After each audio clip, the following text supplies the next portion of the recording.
I love the new Blerd order. You should too. Whoa. Let me get all this 10p Wayne. All the niggas rapping about the same old thing. I've been coming through with the same old gang. Ain't shit changed except mine got a name. Got it out the mud, but we got no stains. Cold ass ninja with a gold ass chain. The girl call me daddy, not my government name. Money on my mind, got the bands on my brain. Let me tell y'all about a nigga I know. The nigga stay clean, so he always got hoes. All righty. Hey, so everybody, welcome to the new Blerd order in person. This time, for the first time ever, live from New York City, and bringing to the chair is your boy, the Vince Taylor. Hey, got a lot of bands, got a lot of ideas on me. Gotta say my hey, I mean, Coco Chanel, I think bring you up. All right, I'll take it. See what's going on, yo. It's us. We in person. We live. We in the building. And we here, bro. What's happening, man? Thank you. Shout out to us for making it. It's a good day. It's a good day. I'm your boy, the real Vince Taylor, the Blerd man. That's what I call myself when I'm all alone. And I'm saying it out loud right now. And we are joined in person, not on the computer, by none other than Steph Ray, Nolly, Tyrone, aka Good Ty. And I think I said my name was Vince already, but I'm Vince, also known as Blerd man. You know what? So I'm gonna keep it real. This is our first time meeting up and in person and doing this on camera, and this is weird. To illustrate how weird it is, I think we should point out that Vince spent the intro on the other side of the camera, talking to the monitor. Yep. And perhaps I'm not even sure if anybody heard any of that because there was no microphone over there. Oh my God, I didn't think about that. Yeah. Oh yeah. It was just this whole situation has you completely thrown off. Vince is used to sitting in a chair in front of the computer, and this is Vince in HD, he don't know how to act. I don't get. Like I said, the H is too high. Is there like a lower version? We don't know. We don't need to go to 480p or 720p. Yeah, man. This is we deserve for everybody to see every. I'm cool with UHF. You know what I'm saying? We can put. I don't know. Anyway, so we're in New York right now. By the way, we're joined by a cool ass engineer. I don't know if he want his name out there, but did we get that? I shouted a bunch of stuff over there. Shout out, on mic. Yeah, shout out to Joey. Thank you for Joey. Okay, Joey in the house. All right, he's a baby kangaroo in this bitch. I'm just playing. Very, very, very cool dude. But thanks for all that. Now we're in New York right now at the same time of New York Comic Con, but I don't know if we all going. It's cool because we in the New York streets. We see a bunch of folks walking down the street. Have y'all run into any cosplayers already since y'all been here now in the streets? I saw some weebs on the ferry. Yeah. What they was dressed like? They had someone had like this dope ass like Naruto thing going on. Someone had this cool like trench coat. I was like, okay, Morpheus, but it had like a bunch of patches from different animes. It was cool. Could you see yourself doing that? I mean, I used to, but now I got kids and responsibilities. So I got kids. Fuck them kids. I'll be out here doing my thing. Shit, I bring them kids too sometimes. I was gonna bring them this time, but I don't know. Maybe not, man. Maybe not. I don't think Tyrone's a cosplayer. I wish I had the energy and the skills to be a cosplayer. Like, skills? No, and it's because it's an amazing skill. The time and the effort that's put into the costumes, I have so much respect for it. That's my favorite thing. I'm gonna go over to the Javits Center tomorrow. And just hang out around there and just see everybody's awesome work. That's what I'm looking forward to. Yeah, you went last year. Yeah, I was there last year. I saw the Red Ranger yesterday at Penn Station, a couple people in costume, but I'm sure this weekend it will increase. Okay. Yeah. Right. That's what's up. Yeah, I've had a chance to go to a couple of them. This year is no different. It's a little warmer this year, I feel like, in New York than it usually is. Or maybe it's just me and maybe I just sweat a lot and that's just how it is wherever it is I go. It's different because this year, obviously, we're coming off of the strike. A lot of stuff was struck. There's still a strike going on. But fortunately, WGA was able to forge their deal. We still got to work on SAG and whatnot, which sucks. And then I hear there's a video game strike coming after that, and then now the postal work. So hey, listen, it's good that folks are finally getting the worth, because cost of living has gone up, but the wages haven't. So it's about time folks stood up and was like, listen, this is not making sense. Somebody's getting rich, and we're not included in it. And I know who's definitely getting rich right now is Disney, because they got everything popping right now. I don't know if y'all caught up on like the Disney shows, but the most recent one to be released was Loki. Loki is supposed to be one of the upper echelon shows. Are y'all caught up on it? I haven't seen episode 2. Episode 1 was good. I've after the disappointment of Secret Invasion and kind of just like how everything has been lately, it was refreshing. So you were disappointed with Secret Invasion? Disappointed is kind. That was a steaming pile of garbage. All right. Okay. All right. I'm not trying to cape for Secret Invasion because I didn't think it was all that great. But were there any gems out of Secret Invasion that we could walk away and say, okay, at least this one I will say is it was cool to have 2 prominent Black men in a show that kind of took the forefront, even if one of them was, green underneath their skin. You know what I'm saying? Other than that, I mean, I don't know. Plot was all. Actually, you could say 3 because Gravik too. I think, even though he's, good actors are good actors, even in bad TV shows. That's the thing. Like people can perform beautifully, even if the writing is terrible. And I, credit to Sam Jackson, credit to Don Cheadle, Olivia Colman. What's his name? Kingsley Benadir. Best name. He beat Benedict Cumberbatch for the best name. But no, they did well. But it was just, that was bad. And it was that bad. Yeah, Nolly. It wasn't what I anticipated, because Secret Invasion, that whole arc in the comics is just it's elaborate, it's exciting, and then the show kind of drug its feet for like a lot of the episodes. Yeah, a lot. It was 6 episodes, right? Yeah. I tell you, when I decided it was the worst is when at one point in the show they asked Nick Fury, they're like, hey, why don't you call any superheroes? And he's like, this is our fight. And I'm like, we're not even trying anymore to discuss why the Avengers aren't here, why any of these heroes. And this is our fight. Yeah. Okay. All right. So nobody was feeling I forget her name, but the young lady from Game of Thrones, Emilia Clarke's her character, nobody was feeling the fact, spoilers, that she kind of morphed into this. We were expecting Gravik to be Super Skrull, basically, right?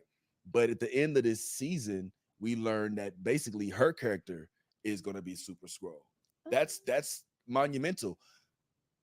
However, who the fuck could beat the Super Skrull if she has all those powers, right? Like she's got literally all this DNA mixed into her, which allows her to use Groot, allows her to use Captain America. He's got Captain America's strength. He's got like all, like if we see her at anything else, she's unstoppable, right? So that's not significant. Like nobody's. That's another thing. That's if we see her, because sometimes I feel like they forget that they have these characters, and then they're like, shit, we should put them in a post-credit screen, shouldn't we? Like, why you set up this whole story? Where are they? Yeah. I wouldn't mind seeing more of what was old boy's name in She-Hulk, the Infinite dude, Mr. Mr. Immortal. Mr. Immortal and all of his wives. That shit was hilarious. Yo, I'll fool with that. But I guess that's something we walk away from. We learn more about his wife. You know what I'm saying? We get to see, I don't know how y'all felt about, him. Because he kind of got a little racial with her a little bit. She was like, yo, would you have loved me if I was my skin the whole time? And he was like, I guess we'll never know. You know what I'm saying? She was like, yo, what the fuck kind of question? Yo, how you answer some shit like that? You know what I'm saying? But I guess nobody gave a fuck about that either, man. We lost 2 prominent Marvel characters in Maria Hill and in the other the main Skrull who was what's the name's father? Oh, Ben Mendelsohn and Talos. Yeah, Talos. You know what I'm saying? So those are losses that we won't that are going to move the timeline. All right. I'm not trying to argue that Secret Invasion was a good show. All right. But I'll say that more things happened to move the timeline along in Secret Invasion than happened in Ant-Man. Because Ant-Man, literally, we left that movie the same place we started with. You know what I'm saying? We left with knowing that there's a whole bunch of Kanes out there, Kangs in the dynasty. We left with Scott and his family being the same people they were at the very beginning. Nobody's really impacted. You know what I'm saying? I feel like I'd put Secret Invasion at this point, at least in terms of plot development, ahead of Ant-Man, but I probably ain't gonna die alone on that hill. Man. Well, I think it's what's more important to you. For me, it's like, okay, things happened, but were those things good? And also, why did they happen? Like, they just, that's the thing. A show like Secret Invasion, they're just collecting like moments. Right. So you could have a little discussion online and stuff like that. They weren't concerned about making a good show. They were concerned about making this character for no reason. Like, there's no reason the Super Skrull should exist in the form that the Super Skrull exists in the MCU right now. Why is that a thing? The Super Skrull exists in the comics mainly because of the Fantastic Four, and we don't even have the Fantastic Four in the MCU right now. Right. And like the Super Skrull story is good because of the Fantastic Four, and also the Super Skrull is kind of a dum-dum. Like in the comics, very, very powerful, but also kind of bad at his job. That's the whole thing about it. So it's like they took everything, and just so they could have something, so they could have that content to talk about. They were just like, here's a bunch of moments we're gonna have. So now we got a Super Skrull that doesn't matter. And I guess this, and it's just a Super Skrull that just punches with different arms. Like, what are we doing? We don't need more punching. We have so much punching in the MCU. We don't need more punching. Let me clap back a little bit. All right. Literally, the Super Skrull just turned Super Skrull. You know what I'm saying? Like, we don't know exactly what all of her powers are. All she knows is that she had to beat Gravik at the end of that episode. I reject that the newness of Super Skrull is okay. Because all this, like, she was able to control Ebony Maw's powers, the telekinesis, the child of Thanos. She was able to control Ebony Maw's powers, no problem. So, of all the powers that have been, what's the word I'm looking for, gained by this Super Skrull thing, they decided to punch each other hard. Like, we can't just accept this as how we move forward. Nah, the way you make it sound is like they're in the ring punching on some Creed shit. They were going like they were in the air punching. They would fly like for miles. They would land into buildings and like crush into like brick walls. Yeah, but like that's after. Come on. But honestly, like the Man of Steel did that better like 15 years ago. True. Like that's old shit. Like give us some good stories. Give us some good characters. Like there's so much material, and I feel like it's gotten lazy. I don't want to say it's oversaturated because I think comic book movies are great. They're awesome. Thank you. That's right, Martin Scorsese. Please continue. Here's to Nolly's point. Comic book movies aren't bad because they're comic book movies. Right. Comic book movies and shows lately have been bad because studios have just been out there trying to put shit out. Agreed. And Steph been trying to tell us for months. She is like, I can't watch this.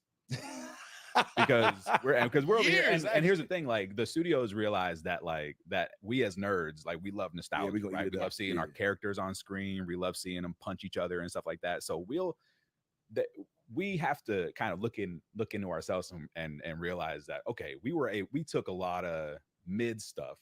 True. Just because we want to see some of our favorite characters on screen, right? Fair enough. And studios were like, all right, great, we're gonna give you that ad nauseum, and then eventually we'll just collect our checks and walk away, I guess. But the writer strike finishing, to the point where they actually have to hire showrunners now. They actually have to hire writers' rooms now, creative people who know what they're doing, know how to tell stories. Things will get better, Steph. Things will get better. We will be able to talk about good shows that have things that matter and stuff. But I think Secret Invasion to me represented the worst of the studio content generation. Yeah. The idea that executives can be out there just like, we're gonna do this and this with this character, and this character, and they're gonna like it because they're nerds. Like, we just can't accept that as enough. Now, by contrast, Loki, which has just come out, some people are saying Loki is the best show in the whole Disney Plus verse or whatnot. Are we in agreement on that? Is everybody like I know you haven't watched any you know, Steph is very much a life person. Like she's got a lot of life going on. I'm just there's a lot of life popping with Steph. But she still stays. All right, who are you? Who are you calling? Who's calling me from New Jersey right now? I don't know nobody in New Jersey. This is the kind of stuff you don't see on the regular show. Is Vince checking both of his phones at the same time? Yeah, I mean, yeah. Well, I mean, you're calling twice. Like, can't you see I'm recording a podcast that's being recorded that's going to broadcast later? Like, you can't see that right now. Isn't it Saturday morning right now? No, let me stop. Yeah, Loki's good, right? Is that the pinnacle?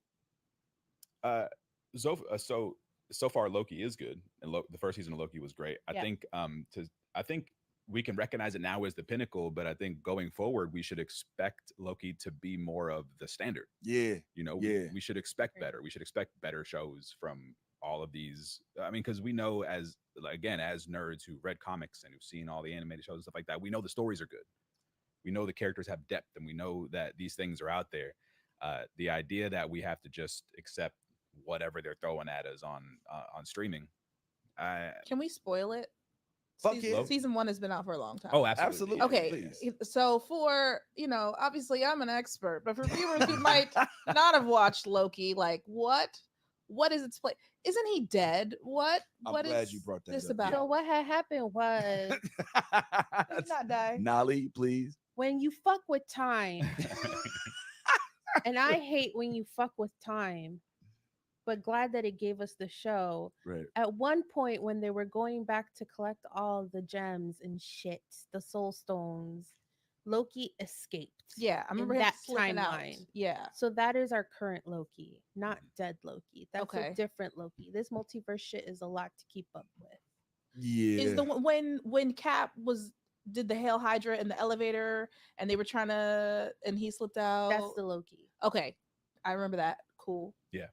But he still died like twice outside of that. You know what I'm saying? Like Thanos even said, no coming back this time, Loki. You know what I'm saying? And here we are in season 2 of Loki, which could speak to the weakness of Marvel, that they have to depend on Tom Hiddleston. I mean, he's carrying the MCU on his back at this point to an extent. You know what I'm saying? So I don't know, man, if there's much I mean, I don't know if he can hold this down for that much further, but yeah, he's been revived multiple times now, and he's been on both sides of the law. What are the highlights of season 1? Like, what do I need to know? How is this affecting the rest of the MCU? Alligator Loki, and we need more. Yeah, Gator Loki, Kid Loki, Black Viking Loki. Oh, Black Loki. Tell me more about Black Loki. See, I would have watched if I knew that was a thing. There's definitely a Black Viking. I'm calling him Viking, but is he cute? Just looks like Loki. You know, I'm not going to judge. Nolly, is Black Viking Loki cute? I mean, anything with melanin is cute to me. I don't easy think to please. I don't know if he's going to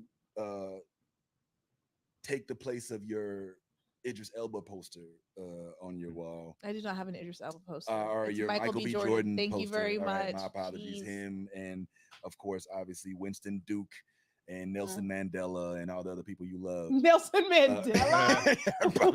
What? I mean, I just threw them in there to see if you was paying attention. But yeah, man, he's a black, but he doesn't have a prominent role. I'm not going, sit here and lead you down that role. Over one or so two what? episodes. What is established in this show that impacts the universe? Time is fucked. Yeah. If I may, the thing to take away from Loki is that there were a lot of different timelines with a lot of different versions of people. We call them variants. The Time Variance Authority and Kang specifically decided that there should only be one timeline. So we're going to make everything and we're going to condense everything into one timeline. Anything that doesn't fit in that one timeline is going to be pruned, which is just like, essentially just sending everything to like this timeless place so they can keep one timeline going. Kang's death, or He Who Remains death in season 1, ended up messing up that whole thing. So now all of the timelines are just kind of popping out, things going crazy. So yeah. Yo, that was such a tame way of putting it. you gotta give it to her the way we saw it. So first, we're like, oh shit, Loki's alive. Fuck, what? And then we find out there's another Loki, and we're like, yo, what the fuck you mean there's another Loki? Turn out that Loki is a different gendered Loki. So Loki ends up having a girl Loki that they call Lady Loki, which I don't even know if that's politically correct. And then they fuck around and fall in love with each other and start kissing each other and shit, which is some weird shit. I don't give a fuck what you say. I know all of y'all in here would easily take a night with yourselves, but I'm too insecure to fuck with myself because I'll be like, look at me. Why didn't I fix this? Why didn't I fix that? Vince, look at yourself. You know what I'm saying? I would take dude Steph down so fast. Nah, yo, you so fuck fast. dude Steph. Fluffy. Like, listen, I would be bad as a dude. I've seen the Instagram filter. I would take me down. Yo, I don't know. All right, I'm trying not to envision, like man Steph and like what man Steph would do to girl.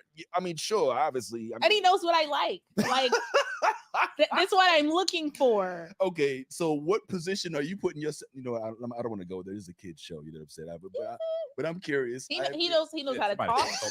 He's got heels. Yes, you know how to talk. Listen, like he understands the balance between like look me in the eyes and say nice things and like choke me and talk to me in a terrible way. He needs degrade both. me, please. He understands. Sweetly. Come on, man. Right. Nah.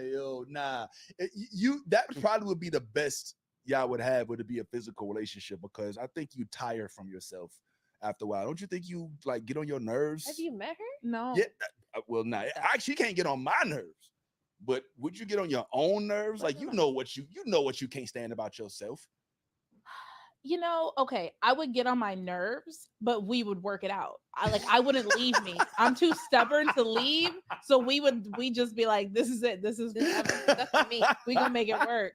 Oh, that makes sense. You could, if you left yourself, what the fuck kind of asshole are you? Right. I can't abandon me. Yeah. I think it's a good opportunity to do some role play style, like therapeutic style, like kind of stuff.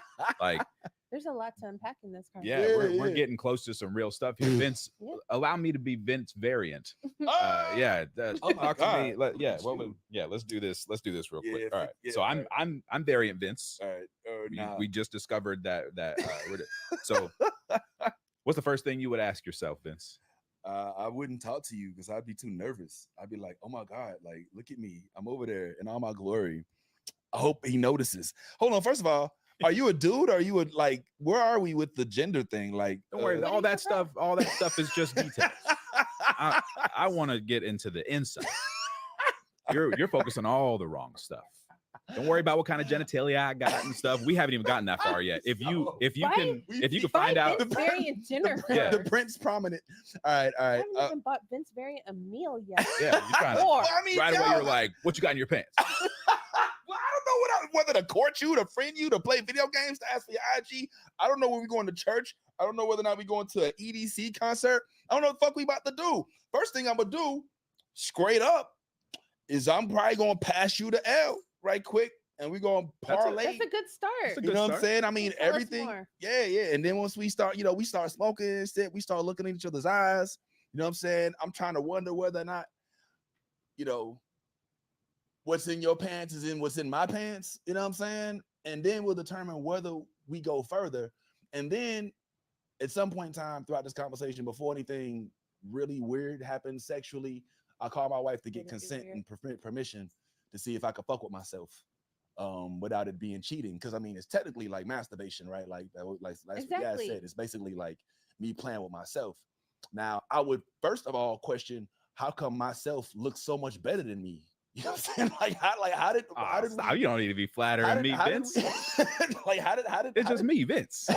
We just how did I get, in which universe did I get more attractive? And how can I move there and be perceived as such? And then after all of that, we'd have a nice time together, which we wake up and look at each other's eyes and never do it again. That's it. See, and I would have started with like, how's your day going? But like Vince went right. We are waking up together now. You see what I'm saying? So it's like that. Vince is committed. This is what I need to find out. I was trying to find out what's happening when you meet your variant self. And even though you were hesitant, you ended up in bed. waking up together. All it took was one hit. Yeah. Yep. You just one. So that's what I'm saying. Like it's what I was trying to get at here is easy. What? I mean, listen. Vince trying to fuck Vince. I mean, listen. I might tag that ass once or twice. Now let me stop. I would not be able to. I'm not as Steph. I mean, if you look at her Instagram at WordNerdSteph, you'll notice that Steph. I don't know, but her level of confidence is where it should be because she puts a lot of work into a lot of effort into her appearance, and it all shows. Yeah. Me, I just hope for the best every day I wake up. I mean, you have a whole life. Like I have a whole life, so I don't have to worry about that. That's what I'm saying. I'm still trying to get my life aligned, so I got to be on my P's and Q's. Well, it definitely I think it works, but it's good to know that an established. Now, let me ask you this, because we're going into different territory now. Variant Steph, yes, you'd get along with, but what about just a Steph that just looks like Steph? You know what I'm saying? Like, what if there's a doppelganger Steph? Oh my, you know what I'm saying? Twin? Yeah, I thought about that my entire life. Seriously, I've thought about that my entire life. There was a while as a child when I had like, it wasn't a dream. It was like a bad fantasy. I don't know how else to describe it because I was awake as I imagined the scenario. But I was like, what if I come home one day and there's just another me sitting on the bed, like, I'm the better you, and I'm going to be nicer to your family, and I'm replacing you. It was like a real fear that I had that I'd come home and the better version of me would be sitting in my room. It never happened. But I think, you know what? I read a lot of Sweet Valley books as a child. No. And there was a consistent thing where occasionally, so there's these twins, these identical twins, Jessica and Elizabeth. Elizabeth was sweet and smart. Jessica was popular and mean. And occasionally, like, a third would pop up and impersonate them both. Like, it makes no sense. They're just twins, but they'd have these things called super specials where, like, they'd almost get murdered and all kinds of weird shit would happen. This is Sweet Valley High, yes. Like the Babysitter's Club type shit. No, Sweet Valley High was fucking wild. Young adult, back in the day was. Yo, hold the fuck up. It is not Babysitter's Club. Sweet Valley High is a whole. These are the books that were on, like, the when you used to have the book club, like the ice cream contest and all of that shit, and they're killing kids in this. There was one. The show was wild too. There was one super special when there was a serial killer after Jessica and Elizabeth, and he hacked through their door with an axe, and that was the first time I realized doors cannot protect you. If somebody wants to kill you that bad, they will. They will do it. I was terrified. It makes sense now why Steph is so unimpressed by so many shows. Like she was raised on serial killing axe murderers. Sweet Valley High got it in. People don't know. People don't know. Those books were intense. Oh my God. All right. Damn. I thought Hardy Boys was something, but shit, evidently Sweet Valley High. No, because they grew up. I followed them from was it like Sweet Valley Elementary? There was second through fifth, then there was Sweet Valley Middle School, then Sweet Valley High, then Sweet Valley University. Yep. And then the super special. And then there was the TV same show. Characters? Yes. And the TV show was Sweet Valley High. Yeah. What are we doing here? I can't wait. No, I just can't wait to see how many people this touches. How much like trauma is like. It's a community. Yeah. Okay. Did you read books like that growing up? I mean, me? Not like Sweet Valley High, but look, I did the Bobbsey Twins. I did the Hardy Boys. Yeah. I did Encyclopedia Brown. What was that series by R.L. Stein that was like older than Goosebumps? Fear Street? Fear Street. Yeah. All the Fear Street. And the Goosebumps series were always they was hella mid, and this is before mid was even mid. Like, they never gave me goosebumps. That's why I moved to Fear Street, because Fear Street gave what it was supposed to. Okay, it did that thing. Okay, so it was not Goosebumps, but it wasn't Are You Afraid of the Dark? It was all right. We're taking it a step further. Yeah, what you was into? You was probably in the WWF magazine type shit back then, like Game Pro only, Nintendo Pro, and Emerson.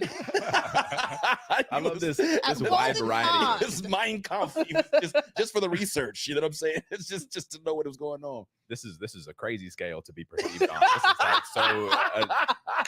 I was reading Where's Waldo. I was exclusively Where's Waldo. Never found that. I suck. Never found Waldo. Never found him, not once. Come on, man. You read something, man.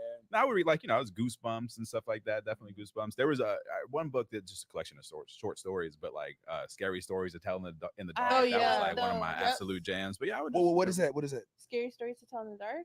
It was just it was. There was a movie. Yeah, there's came out in the last couple of years. It's just like these books that have like just a collection of short stories with very disturbing art, but like the stories would be geared towards kids, but would always be so dark and traumatizing that like it would give you nightmares and stick with you for the rest of your life. Yep. So that's what I was causing myself real trauma reading books. I see why we're all good friends here. We like the early childhood trauma. I was thinking about that today. What is it about humans that makes us intentionally seek out terror? I get a text message about these are things happening in your area, and one was a haunted house, and I looked at it and I actually thought about it, and I was like, Stephanie, why would you pay money to be afraid and probably later traumatized? Like, why would you? And I was like, I think I just want to feel something. I think I just want to feel something, anything. So I'm gonna pay to be scared. Like that's stupid. Why not a joy house? Why not a love house? Why can't I pay to walk through and people fall in love with me? That's what I want. So I want to feel alive. I need the adrenaline. Right. Yeah. And love houses are typically called brothels. I was about to say, there's I can direct you to a couple places when we get back to I just got back from Amsterdam and fair enough. Did some research in the red light district, and I could probably give you an address or two. But I wouldn't mind Steph in a love house, just right. I just walk through thighs out. Honestly, you know what the closest I've seen? Magic Mike, the like mansion where they like there's a guy who sings and there's one who dances, and they're just like, yeah, that probably is my version of a haunted house.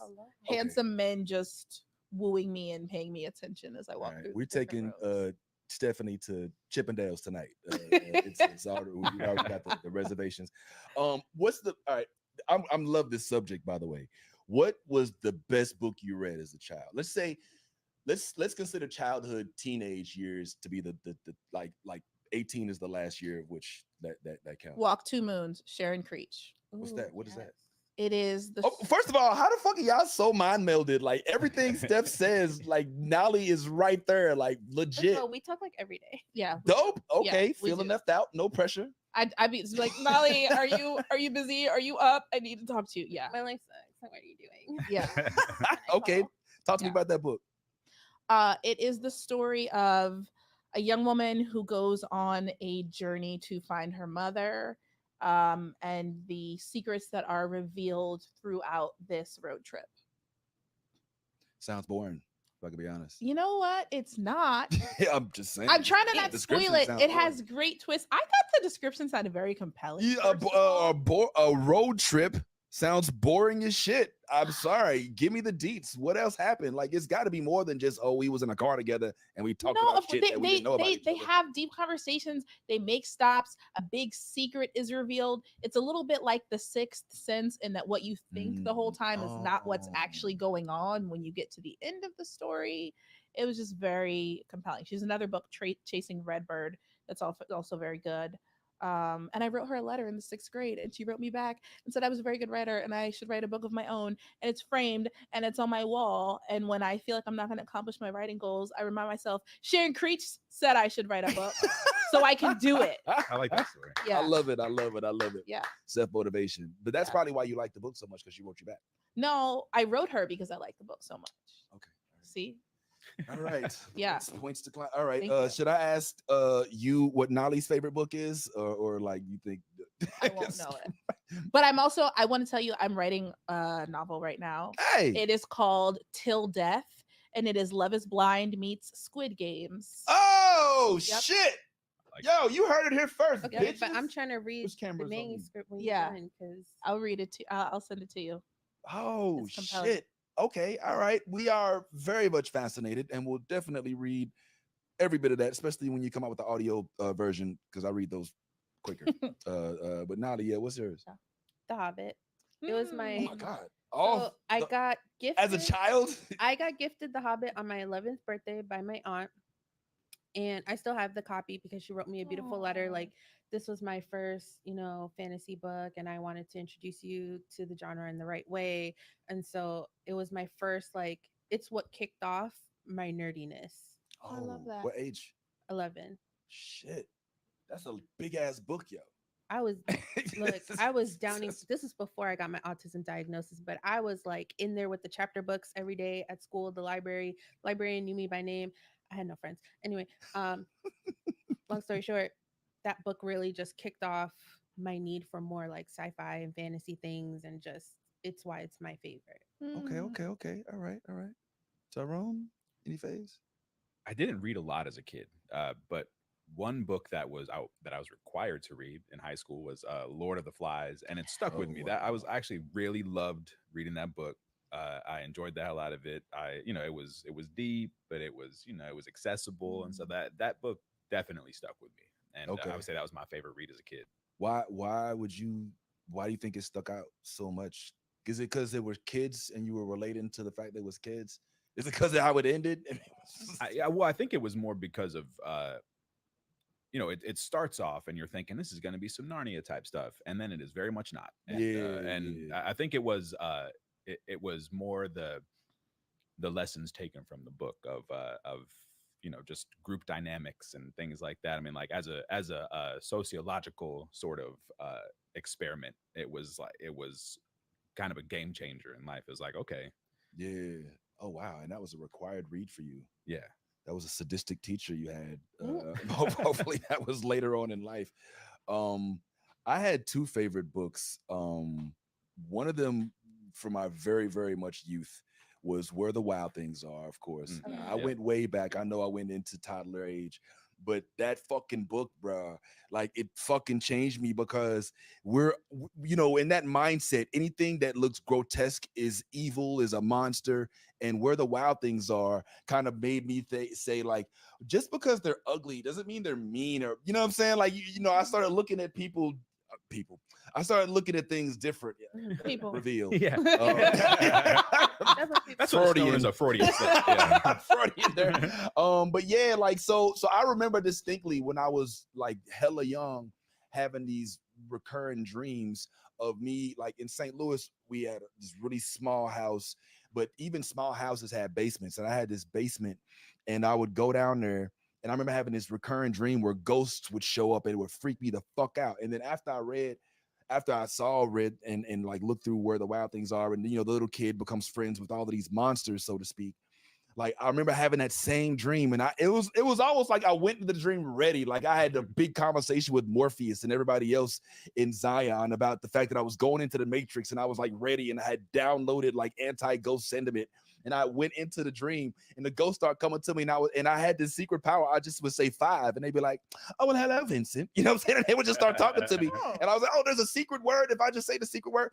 And so I don't know. It was in that moment I think I lost my big fear of like grotesque looking monsters, even though my cousins would still threaten me with the transformation scenes from the Incredible Hulk show in the 80s, whenever I would get on their nerves, because that shit would freak me the fuck out whenever David Banner turned into Hulk. David Banner.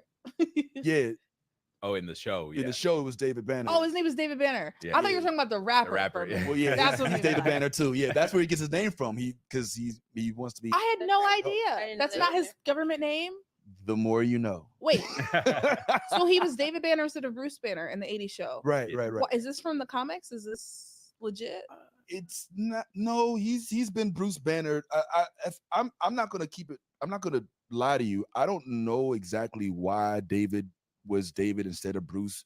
I'm wondering if it was some sort of like That's weird. rights to the character type thing, Which like, would be weird, because I mean it wasn't like Marvel shows were running amok back then, but right. yeah, he was for some reason called David And Banner. I thought that was this man's government this whole time. Nah, man, nah. But he's still in the hero. He's still our HBCU king, man. We still give him the credit, even though he say some weird shit every now and then. Yeah. But my favorite book of all time, we're gonna leave comic books out because I would put one of the TMT books in there. Is Jurassic Park. All right, it's the first book that I read, not like cover to cover, could not stop. And this is around the time when video games were popping, and it was hard to pry me from my Nintendo controllers. So when Michael Crichton was dropped in my lap, and I read that book from start to finish, and it gave me so much pride to be able to point out the differences from the book and the movie. You know, I was that guy. I was like, no, because Tim, it was actually a girl that was the younger one, and the boy was like, you know what I'm saying? So that book itself, reading the details of how Nedry's head was swallowed by the it wasn't a velociraptors, it was the Dilophosaurus, the ones that would spit. They detailed like his jaws going over his head, releasing the venom, him feeling it, knowing his life is coming to an end. Like the description of it never left me to this day. I'm like, holy shit. And Lost World was really good too. So I love those books. Now, I think it may be fair to say I may not have read a book since. That might have been my last. Appreciate your candor. Nah, I'm just playing. I've read some books, especially some of the Star Wars ones. But yeah, man, that's fascinating that we all read. Now, were we the only book readers in our cliques? Did you read along with your friends or despite your friends? I'm gonna tell you right now, my friends didn't read. Yeah, my friends didn't read. Maybe like Harry Potter and stuff like that, but not like I was like, please, if it was my birthday or Christmas, I got nothing but Barnes and Noble's gift cards. Wow. My first job was Barnes and Noble's. Like I was always. Oh, you for real? Yeah. You're not playing. No. Okay. All right. They'd be like, we're playing outside, and I'm like, oh, that's great. Oh, okay. It's starting to make sense. Later. All right. Well, that's cool, man. Look, I'm glad that we are book readers, and I hope that some of these books that we read can keep that standard up, and then that Disney and all of them take some note so that their shows can also reach the levels that our books had an impact on us from back then. Segue. You saw how nice. you like that? It was so that. effortless. Mm-hmm. Honestly, what time is it? I was gonna say it might be time for that. Was that 45? Yeah, man. All right. I say, yeah, man. Let's go ahead. You want to take a quick 5 and start another subject in a couple minutes? Yeah. And cut. And cut. All right, bet. Yo, well done. Thanks, Steph. Yeah. See, I could do a little restroom. Yeah, my bladder is small. Ty just called me.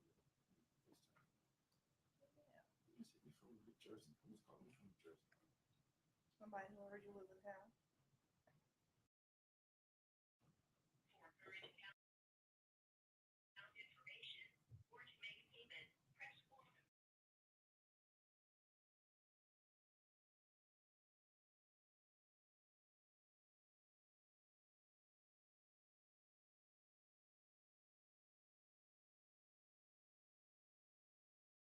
Mexico tap. All right, man. Let me go so we can figure out what we're gonna do for the next couple hours. I don't know. We're just gonna keep talking. You know what I'm saying? It went well though. It went well. We just talked about books, which we've never talked about before. So we talked about Loki. Well, we about to get into. We're gonna touch a little Star Wars right now. You know what I'm saying? Maybe a couple other things. So yeah, man. If you think of anything, feel free to text. Damn, man, you should have been here, man. But it's all good. I get it. But yeah, man. 10-4. All right, bro. Easy.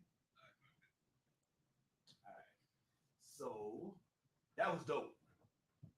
Don't y'all agree? Wasn't that Yeah. The whole thing.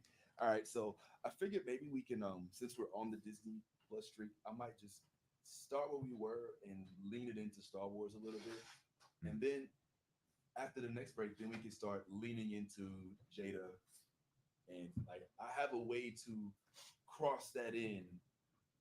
I have a way to segue that in. I want to see what y'all think about it. We'll see what happens when it happens. But just a real quick, funny story. One week when y'all, I think it was just me and Nolly and Tiffany, and I started talking. Nolly, you remember this? I was like, I want to bring up something to y'all. Y'all know Morpheus. Y'all know Morpheus from the Matrix. It's like, well, Morpheus was also Ike from What's Love Got to Do with It. You know, this dude's played a lot. We also saw him as, the editor, the main editor at the Daily Planet in Man of Steel for Superman. But where he got his start was a little place called Pee-wee's Playhouse. And then I started going into like like the complexities of, and this Tiffy's like, did you just do a long, did you just go all the way from Morpheus just so you could talk about PB's Playhouse? I was like, yes, that's absolutely correct. And then she's like, but doesn't he do something with kids? Yep. And I was like, yep. Does he? Yep. Did he? And it was like, yeah. I was like, got arrested. And it was like, oh, okay, well, next subject. So yeah, that was a very short-lived, unfortunate segue. Paul Rubens? Yeah. Paul Rubens with kids? Yeah. So child porn. Yeah. Convicted and everything. But he's a white guy. At all. No, yeah. It wasn't in the news as much as him jacking off in a movie theater. Right. Yeah. The big. If you search, you can find it. the big. And see, that's where I was. See, I was like, okay, we could talk about it because all he did was touch himself in a theater where they're expecting you to touch us. It wasn't like he was beaten off in Love Actually. You know what I'm saying? It wasn't like it was, American Beauty. It was a dirty flick. But yeah, it was like something about kids, and I was like, oh, wait a minute. Oh shit. Okay, yeah. Which sucks because I really did love that show, and it was a mind fuck. And now we can't. That's happened though over the last few years. I mean, just throwing this out there. Yeah, I was thinking the other day about how my kids won't really know what a Gordon Gartrell is. You know what I'm saying? Or like they're not gonna know what it means to have Cockroach come home and cut his hair all off. With Theo. They're not gonna know who Bud is and his beef with Stanley over Rudy Huxtable because of fucking Bill Cosby's shenanigans. And that pisses me off. The whole Felicia Rashad, all of that marvelous time on TV. That's now like you gotta have the DVD box set just to be able to watch it. That should piss me off a little bit, but I digress. I'm sorry. I just figure I'd get that out the way. Anyway, so we was talking about Loki and all these other things. And Loki, obviously, I feel like we've discussed it as being a potential pillar to a pinnacle pillar, whatever you want to call it, to the Disney shows. Can I ask y'all something real quick? Of the Disney shows that you have seen, the Marvel ones at least for right now, the Disney ones, which ones would you rank amongst the highest, and which ones would you rank amongst the lowest? Who's going first? I would go first, but I don't want to because I feel like y'all would laugh at me. Number one, number two, I don't want to influence anybody else's answers, but I will go first. I need someone else to talk to remind me what I even watched. Okay. All right. So we're speaking with Disney shows only. I've already kind of said this once, but I had to rethink it. And after looking at them all over again, I'm going to put WandaVision at the top of this list. And the reason I put WandaVision at the top is because of the unique way that show was written, the unique way that it was shot. We weren't given a plot and then just followed it. We were given a what the fuck is this? And we had 3 or 4 episodes to scramble amongst each other as fans to try to figure out what the fuck was going on. Like we were so invested. They did such a good job of keeping the main plot out of our, like they gave us that last couple seconds at the end of that second episode, I think it was, or the third episode. But we literally thought, we're like, yo, what the fuck is this bullshit? Like the first 2 episodes were in black and white, as Bad Ty will of course let you know. And then finally we start realizing, oh, this is a mental crisis. You know what I'm saying? Like this is not just a show where she wants a family. This chick is dealing with loss. She's dealing with trauma. She's dealing with mourning, and she's doing it by hypnotizing a whole fucking town. You know what I'm saying? Just so that she could pretend that her ex-boyfriend, who's battery operated, who's solar powered, and the kids that she made out of magic are real. Just so that she can not feel the pain of loss. She lost her brother. She lost her man. This fucking brilliant. Like when you think about it, you know what I'm saying? And then like at the end, she has to like decide whether or not she's going to continue living in this lie to make herself feel better or accept reality. She ends up making a whole new boyfriend, whiter than the first, and ends up like inconclusively becoming, at the end of the series, obviously it goes into Doctor Strange too, but she ends up turning into a villain as a result. It's brilliant, bro. It's fucking brilliant. I didn't realize it at the time, but nothing Marvel has done on the Disney shows has even come close to that level of complexity when it comes to their shit on screen. So I'm putting WandaVision at the top now. You know what I'm saying? After like reevaluating what actually happened. I mean, that's crazy. I mean, they even brought in her alternate universe brother. You know what I'm saying? Like they took the original Petrov, said, nah, he's really dead, and they brought in Petrov from the X-Men show, movie, from the Days of Our Future Past, and from Age of Apocalypse. Which, all right, we don't talk about but the fucking brilliance, man. And then they give us Captain Monica Rambeau. You know what I'm saying? They give us White Vision. They give us Scrolls. I mean, 10 out of 10 would do that if I had magic. Yeah. So you would it sounds cheaper than therapy. Absolutely. If I could have my ideal partner, an ideal family situation, 1000% would hypnotize a town to live in that reality. Oh my God. I mean, does it matter what town? Would you do it if your family was in that town? I mean, I'd make sure they were happy. That's what hypnotism does. They'd enjoy it. For your own good. Oh, yo, all right. The funny part is like Steph is I'm dead ass serious. All right, I was gonna say she's known for her improv comedy. But yeah, I would if y'all were in the town, I'd do it. What? I'd yo, hold the fuck up. You'd bro. be happy. Nah, I wouldn't. I wouldn't be. You wouldn't know better. Exactly. They knew. They was. Some people was crying like, yeah, you know, Sarah, I don't know what the fuck I'm doing. You know what I'm saying? That's because she was loosening her grip on it. She was losing her vision. Yeah. Ooh. Oh, snap. Thank you. I'll be here all day. But I can see a situation. Would you not, if you could have your ideal reality and a couple townspeople had to be hypnotized to make it happen, you wouldn't do it?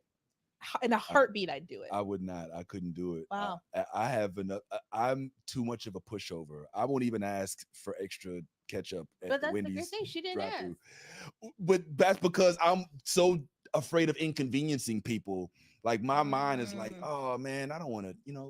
What about poor Phyllis? I don't want Phyllis to not be able to make her own. I know fuck Phyllis from y'all, but like I don't think it would fuck with me. It would fuck with me. You know what I'm saying? Especially, and this is why I'm funny. If it was Steph, I think she would easily do it if it was at Woodcrest, right? if it was like the Upper West Side. Yeah. But would Steph have the same energy in Atlanta? You know what I'm saying? Somewhere in Buckhead, where everybody in that neighborhood all look like her, all graduates of Clark Atlanta, Spelman, Hampton, Howard. Yes. They're not suffering. They're just serving my happiness. But it's slavery. It's mental slavery. I don't like to use that term. Steph. You don't like to use that term. But it's holding people against their will and them working without being paid for your benefit. It's slavery, Steph. I hate to be the one to tell you, but it's shackleless slavery. Now I'm uncomfortable. Now I'm uncomfortable. Well, I mean, it was okay when you just thought of it as just being hypnosis, but you're only people against their will. What are the textbooks calling it in Florida now? I know they have a nicer term for it. It's indentured like servants. Unpaid labor.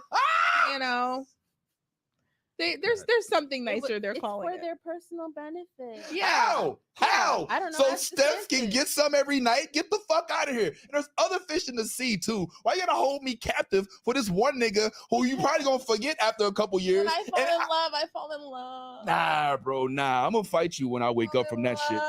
I'm gonna find you. I'm gonna fight you, and we gonna have it out. Yeah, I'm gonna find my own love. I want my vision back. I want it back.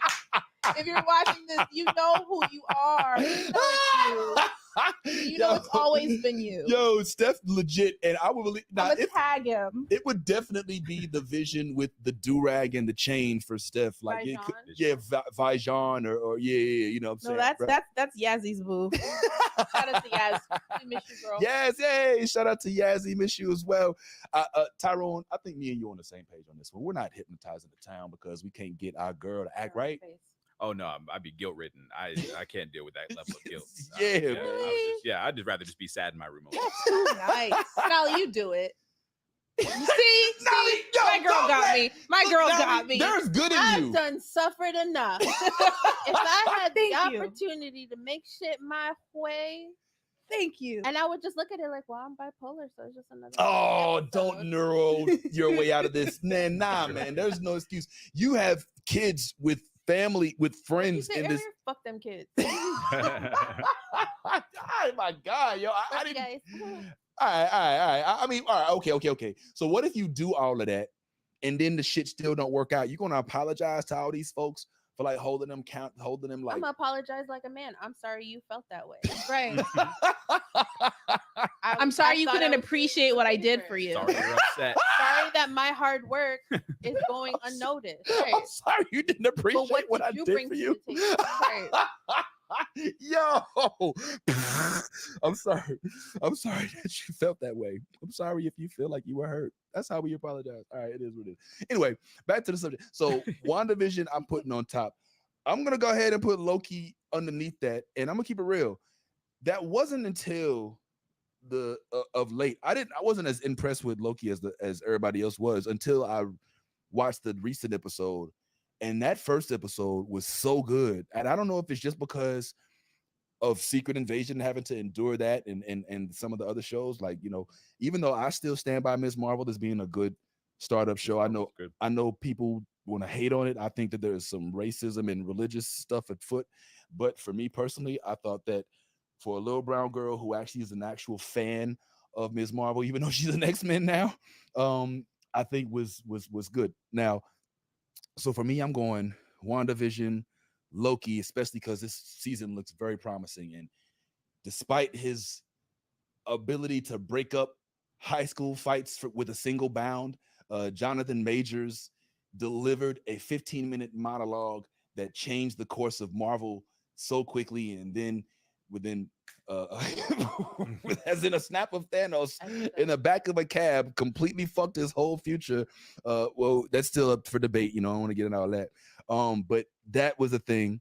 So I think that those two shows right there for me. And then if I'm gonna put a third one up, if I am gonna put a third one up, I might say Falcon. I might say Falcon Winter Soldier. I might say Falcon. Why you look like somebody's about to take your lunch? Because I feel like I'm the only one that respected that show. I liked it. I feel like I'm the like. I mean, the action. Some of the storylines that they tried to kind of tap into some of the Black struggle a little bit, you know, albeit maybe a little tongue in cheek with some of it. The introduction of Isaiah Bradley, live action, as well as my man Patriot. It was good, and we also got, we called No Lip Cap at the time, but we got the U.S. agent, as well as his homeboy. What's his homeboy's name again? The black dude. Battlestar. Battlestar. Yeah. And finally, last but definitely not least, fucking Dora Milaje shows up and kicks like serious ass in this shit. Like, you know, I mean, like Ayo gets her own role. She gets multiple speaking parts, and she shows up, delivers U.S. agent's ass directly to him when he says, "Put the pointy sticks away." That scene is irremovable from my brain. And so, yeah, I think that Falcon and Winter Soldier, I mean, his last little monologue to everybody in the streets was slightly corny. It was, it was given, a high school special. But other than that, man, I put the WandaVision, Loki, Falcon and Winter Soldier for me, man, at least on the Disney shows. Now, if we go outside of that, I'm talking Daredevil, Luke Cage, and all that, then it's a different story. But just on the Disney shows, that's where I'm at. And hopefully that gave y'all enough time to think about your own. I have 4. You got 4? Yeah. Okay, pull it. Werewolf by Night. Oh! 4. Forgot about that. It was great. Good one. It would be higher on the list, but Werewolf by Night. Then my number 3 would be Loki, then WandaVision, and then What If.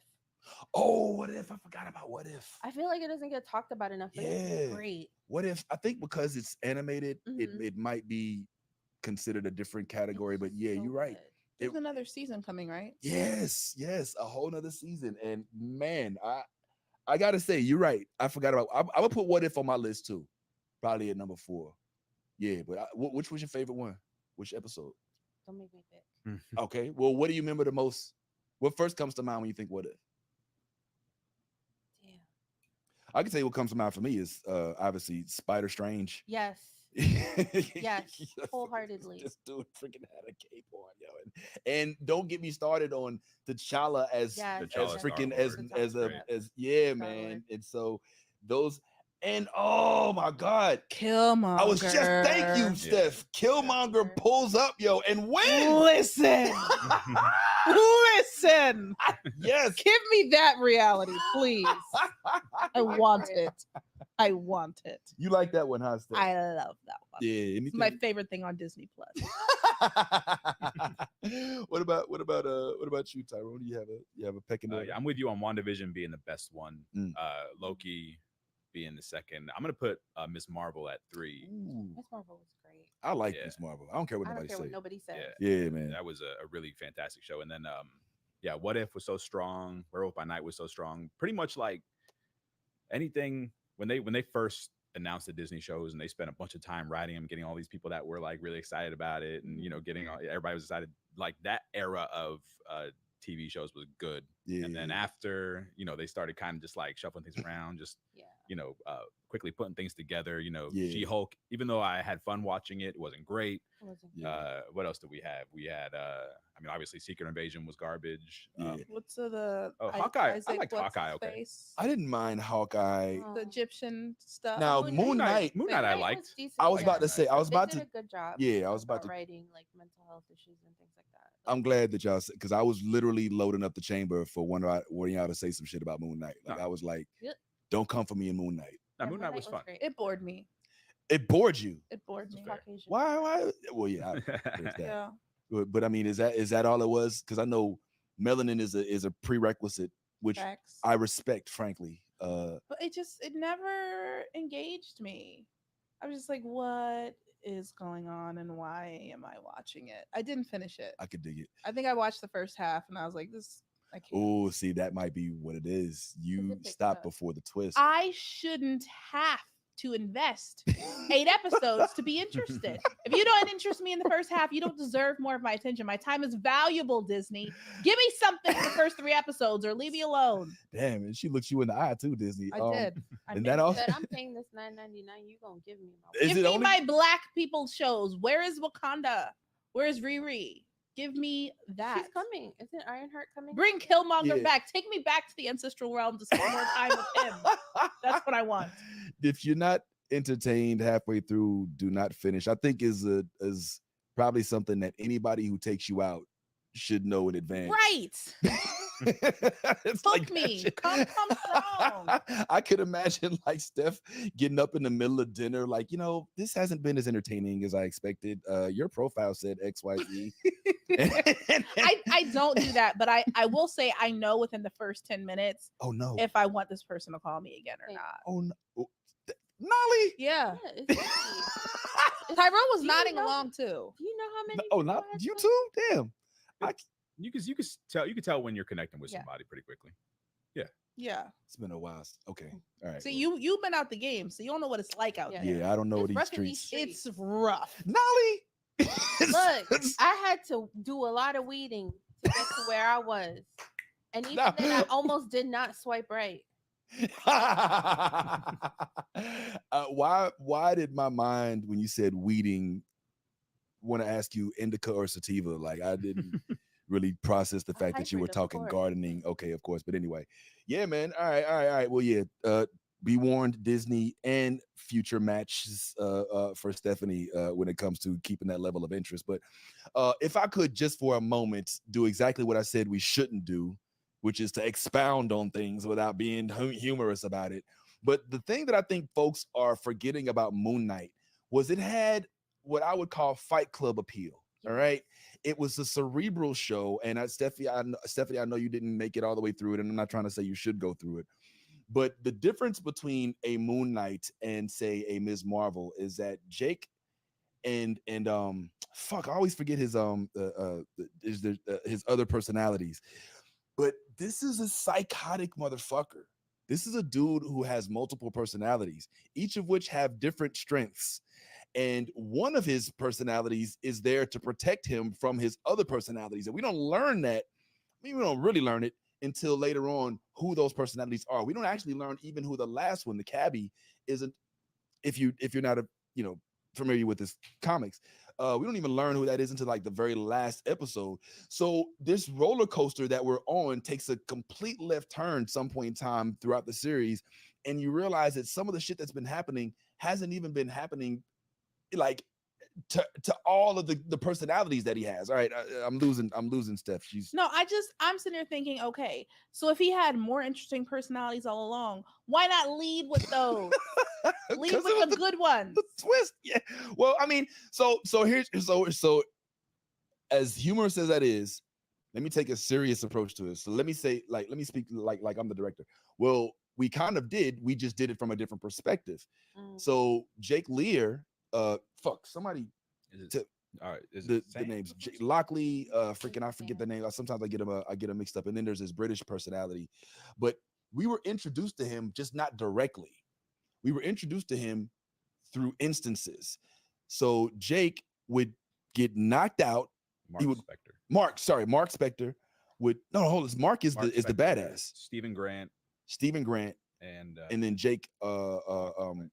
Okay, so Stephen Grant is the British the pushover, and Spectre is the badass.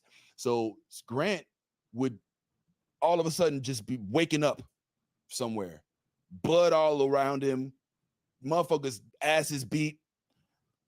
What the fuck just happened? I don't know. That's our introduction to Mark Spector. We just don't know who he is yet. And we don't get to learn like who he is, what his impact is on this character until later on. Where it gets a little weird was where they go into the desert and we're meeting the elephants and all these spiritual stuff. You know what I'm saying? That was a little weird. We did get a new comic book hero, this Egyptian hero who evidently is not even is a character that they made up. It's not even like a real character from the comics.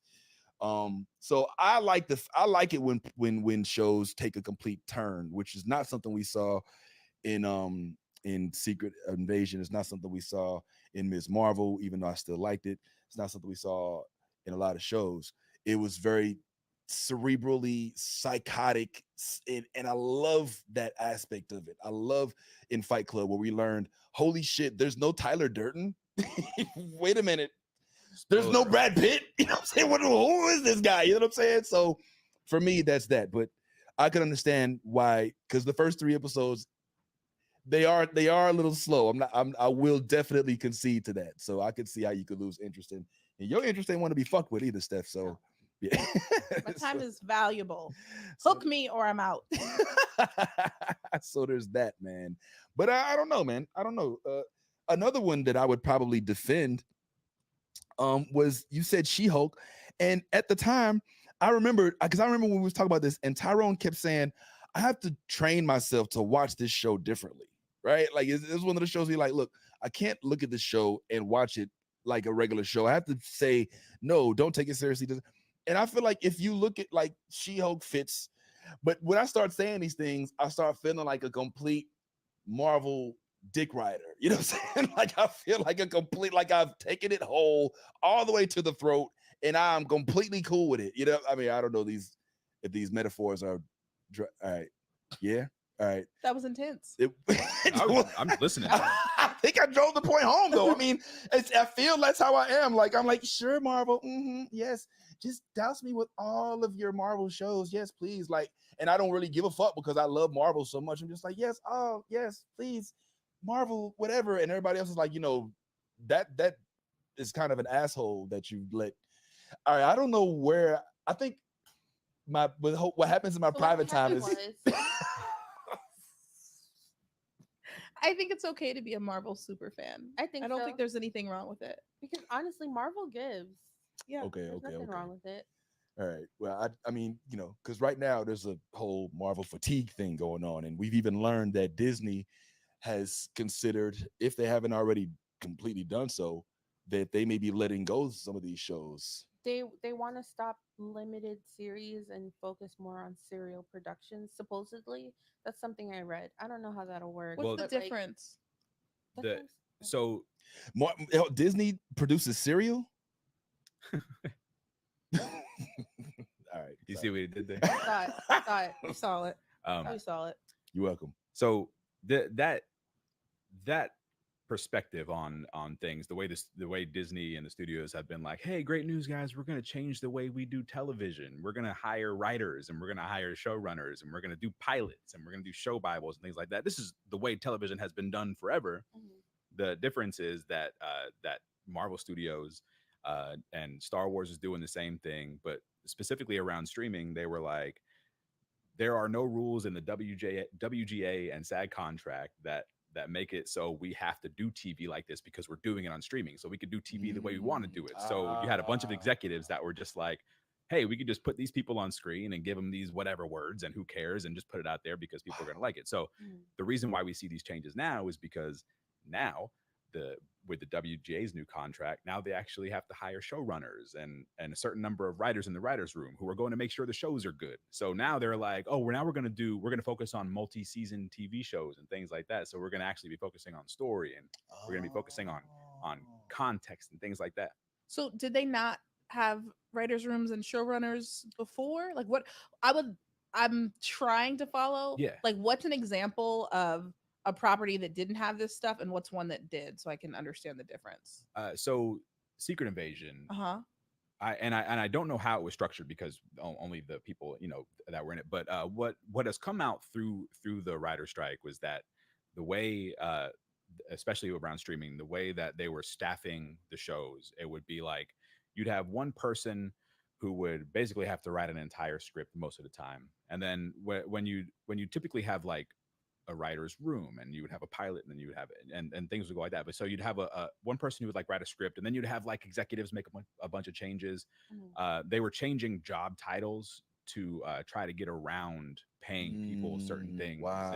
And having to staff shows the right ways and stuff. So in an effort to make shows as cheaply as possible and as quickly as possible, studios were circumventing the rules, because the last contract that was made was in 2007, I believe, which was before streaming started getting really big.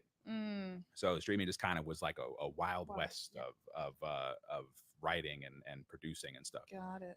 So now that they actually have to spend like real money on the shows, paying artists to actually make the shows, they're like, hey, let's make these shows good now. And let's make it sound like it's our idea. So now we will benefit from that, because we're going to get shows that are written better, and they're going to make more sense, and they're going to have clear visions throughout. But what you had before, and this is more just sort of like a big picture criticism, was you had shows where anybody who would be like, hey, this isn't making sense. Why are these people talking like this? People don't talk like this. That kind of the kind of stuff writers would do in a writer's room. The executives that are running the show were just kind of like, you're delaying the show. You're causing too much trouble. Get out of the way so we can just put this out. So I do think that we're all in the next year or so going to be seeing some good results. I think there's going to be a little bit of a recoiling from fans, because there's going to be a lot of shows that probably don't make it. Like they're going to start deciding to get rid of this show and that show and don't do this and stuff like that, because it's going to cost too much money to produce all of these shows. Money that they're trying to hide because streaming is what it is. So that is the very. I tried to keep that short and not boring. Man. No, that was helpful. I needed a nap. It's cool. No, that was very informative. This is a little bit of a side question. Yeah. But of course, we all hope that the SAG-AFTRA strike ends as soon as possible. But I've been just thinking to myself, let's say, what if their strike goes on for another 2 years? The WGA strike is ended. So we have writers. What do studios do? Do we get a bunch of animation? Are voiceover artists allowed to work? Do we get amazing scripts being written and it's AI characters and AI voices? What do you think studios are going to do if the actors are like, we're not dealing with you for a much longer time, but they have amazing scripts coming out? Do we get a shit ton of reality television? So I think the studios they're not going to lose that much money. So eventually the studios are going to make a deal. In reality, the studios are going to make a deal. But let's just say they really want to play hardball and they think that that they're like, hey, our studio money is the business, and without it, y'all are gonna just have to end. So the AI thing is weird because it's already starting to happen. Where especially for background actors, I don't know if you saw the video that's going around recently, and this would be a great time to have a video clip. But there's a Disney show. Yes. Yeah. So bad. It's so bad. There's a shot of like a crowd who's like cheering on in a game, and about 3 people in the crowd are actually like just like computer generated, like AI generated it's more avatars. than 3. They look terrible. Yeah. It's just like, and they look like Sims. Yeah. In the background of a live action Disney movie, and they're not supposed to be. Now, the first thing comes to my mind is Lord of the Rings and the battle sequences that they would have where they would use CGI anyway. So why is that a big deal? Because it's not good. See, they're not creatures. They are humans. They're supposed to be teenagers. But they look like the Sims. Yeah.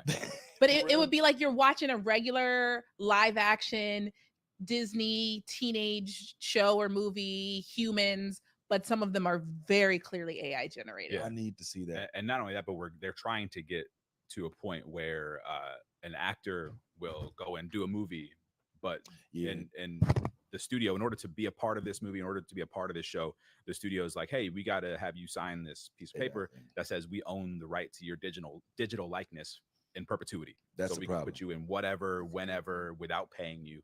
And that's how we're gonna keep moving forward. While I would hate for that to be the case because actors would lose money and the corporations would be able to benefit off of it, I would love to see Juice 2 if they had came out with like this whole tech thing back when Pac was still around. Like, could you imagine like Above the Rim sequel? Like, we could actually have still had Bishop around. He could have not. They just showed him fall off the building. They didn't show him land. They didn't show no blood. They didn't show nothing. You know what I'm saying? It's like the whole Mace Windu thing. Like, okay, all right. I ask that all the time. So when is he gonna pop up again? Oh, Mace Windu's coming back. And speaking of which, you know what? That wasn't even on purpose. That wasn't even on purpose. A little segue. I gotta do something about this stuff because I'm. Vince just walked off set. He's mad. He's like, and he's not gonna take it anymore. You can pull this up and show it on the show, but for your viewing pleasure, check that out. That's the Disney. Have you seen this, Nolly? AI. Okay, all right. Yeah. All right. One moment. It's a regular old crowd scene. Oh! This is the picture. Okay. Right. It's a picture of it. Oh, so they look like Sims. Which one's? Sir. Oh, okay. I see in the background. Yeah. Oh, it's like a couple humans in the front and then the row behind them. Wow. They were like, "Fuck it, we're not paying extras." Hey, how much do extras cost?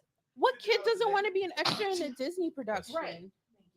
I mean, you know. Well, and it's not only that, but it's like a lot of actors get their start work in background, and being a background actor is a career. It's something that people do for work, to pay their rent, to get health insurance, things like that. And they're trying to eliminate these jobs, and just, you know, they're trying to do as much as they can to take the human element, to take the artist element out of art, which is why we discuss everything in terms of content, because if you call it content, then you don't have to have artists involved. You can just say whatever we put out is content, and you're going to like it because it's content, and there we go.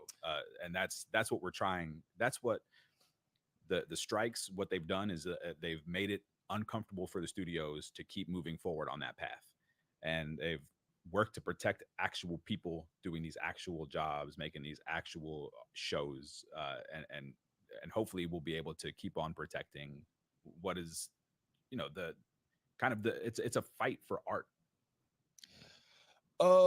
Okay. I'm gonna come across like a complete asshole over here, but I'm going to play devil's advocate here.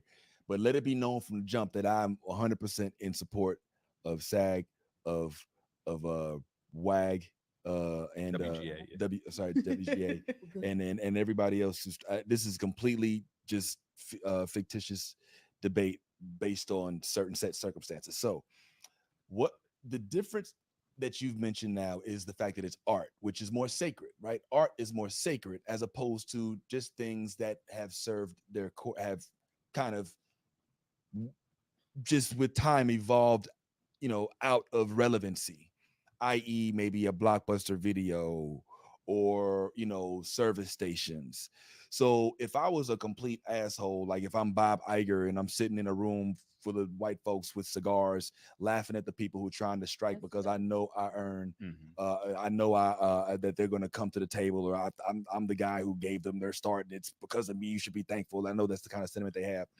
And I'm thinking to myself, well, listen, the coal industry is one that they wanted to take down because it's bad, but they didn't have any replacements for the jobs. But no, the coal strikers, they ended up just losing their jobs because now we want clean energy. Can we maybe retrain the folks who are, used to do, background work to maybe be boomers, like mic boomers and things like that now? Or is it so that if I don't keep this same exact template of acting, where it's it's a live person paid to stand in said place and don't consider the advances of technology that we have, that I will, that we won't really evolve. I mean, am I making any sense right now? Like the evolution you're speaking of is in the context of business. Yes. And if you're making business decisions, then you can justify anything if you're making more money, because the metric by which you find out whether or not you're successful is money. So yes, it's a great business decision to fire every actor you possibly can and put a dumbass little AI representation of, because you save money, and then your bottom line looks better and the shareholders are happy. Right. It makes more sense to just let AI write a script and have one writer pour over it and make it sound like a human wrote it, because it's cheaper that way. Mm-hmm. So the questions you're asking and the evolution you're speaking of, I would ask, is this evolution or is this just wealth hoarding? Because true, the art's not getting better, the shows aren't getting better, the movies aren't getting better, and you brought up Blockbuster as kind of like sort of this a casualty of the evolution of art. The idea of streaming is not a bad idea by itself, making things more accessible. But if you look at Blockbuster, I think they had to keep something like 10,000 different titles on hand and stuff. Yep. And Netflix right now has 5,000, 7,000. And a lot of that is garbage. So things aren't getting better. They're just getting more profitable for people like Bob Iger and the executives in the company. So every decision that has been made that has affected the industry, that we kind of buy as just kind of the evolution of things and just sort of the eventuality of things happening, has only served to put money in the pockets of people who have all the money already, and take money out of the pockets of the people who are struggling to pay their rent and struggling to pay their mortgage and struggling to feed their families and stuff like that. So I don't see it as a positive, as going in a positive direction. The strikes, the unions and stuff that are trying to keep people involved in an industry where people are the most important part. I think that is what's going to end up kind of saving us. I wouldn't be surprised if we saw streaming just kind of start to just die as a whole. If you notice, the streamers are starting to add commercials back into their stuff and they're starting to raise their prices. What does that look like? That's cable television. We're going backwards now. They've tricked us a little bit. Now we're paying more for cable television. So it's the justifying any decision with the idea that it makes more money for some people is a really good way to just watch industries die. I agree. I don't want to delve in. I don't want to even castigate the possibility that I'm trying to side with Bob Iger in any way, shape, or form. I guess what I keep thinking, like when I used to go, and this is kind of really off the subject, we'll stop right now, but I remember going to the bank. I used to go to the bank like almost every day because I didn't trust myself to have an ATM card, right? Because I knew that if I had an ATM card, I was going to go withdraw. I was going to be broke the next day. So I would go into the bank and they would be like, you could just go to the ATM. And I'd be like, no, I don't want a card. And then eventually I would go and I'd be like, all right, I'm here to cash a check. And I'd be like, you don't have to cash a check here. I'm like, all right, cool. And then eventually I'll go and I'll be like, you don't have to. And I'll be like, what are you here for? Like, why is the bank teller even here? Like, if you're teaching me to not use you, aren't you kind of teaching me out of your existence? And that, in a way, I felt like was the bank like evolving itself out of paying people. You know what I'm saying? And I saw it in advance. And even now, like you go, there's no drive-through, stuff like that.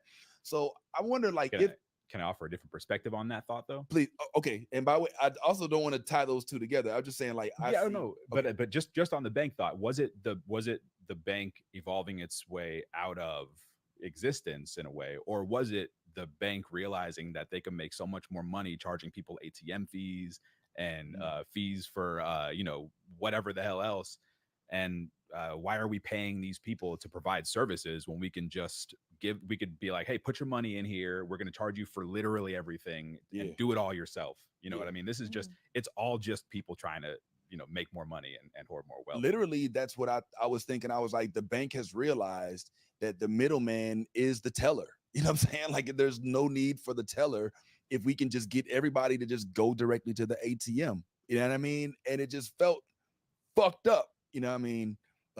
I but it's not very funny and it's not very nerdy. So I'm gonna stop talking. You know me, I'll you know me, I love talking about some oh yeah. If stuff. it's anarchy, it's Tyrone, man. Not just playing, not anarchy. I think I know it's not AI anarchy. is going to make all of our media worse, Yes. but much more prolific. And I think because most people are dumb, we're just gonna take it. Like AI, it's good. It's getting good. The free stuff available to the public is, I'm doing some shit right now. I'm about to prove a point. But it's getting good. You can write a script, you can write a short story, you can write a grant, you can write anything. They're going to be producing, oh hell yeah. They're going to be producing AI scripts, and I don't think it'll be a hard thing to do to get unknowns to agree to letting their likeness be used. However, I read so much bullshit online. You know, I'm sure Nala, you have to have seen the advertisements that are like, Vanessa was tricked into marrying billionaire Mark because he was paralyzed, but it turns out actually he's not, and he's the alpha of the werewolf clan. Like, you know the shit I'm talking about. There's these weird long romance stories that are available online, and it's like free at first, and then you pay if you want to keep reading, and they're so badly written and they're so stupid, but they all end on cliffhangers, and it's like really good. I just want to turn off my brain and read some bullshit.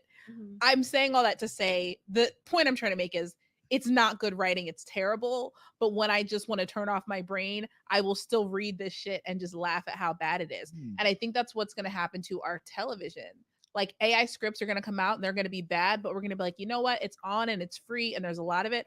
I'm just going to watch this shit. Wow. I think that's what would have happened if the WGA did not win the demands that they were that they demanded for the during the strike. And also to that point, it's not like we have like these AIs that are just very like that are just next level smart and they're just kind of like creative and stuff. These AIs are being trained using people's work without permission most of the time.